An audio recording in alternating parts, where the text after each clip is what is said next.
camera para siguri ng imbornal matapos higupin ang tubig sa kanal. Biniyak din ang semento sa kalsada gamit ang backhoe. Ang ama ng bata tinanggap na ang posibilidad na bangkay ng matatagpuan ng kanyang anak dahil sa kipot ng imbornal. Tanggap ko na kung hindi ko makuha man lang ng buhay. Basta makuha ko. Natuntukan ang paghahanap bandang alas 3 ng hapon ngayong araw na makita sa ilog na ito ang isang bangkay. Halos kalahating oras naman bago nakita ng mga magulang ang nasa loob ng body bag. Nang pumasok sila sa ambulansya para kumpirmahin ang pagkakakilanlan,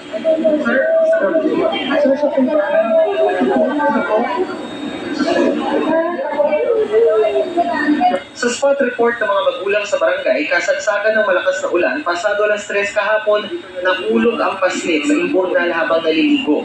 Sinubukan daw ng mga kapatid nitong hilahin ng bata pero hindi raw kinaya sa lakas ng ulan. Nakabantay naman daw ang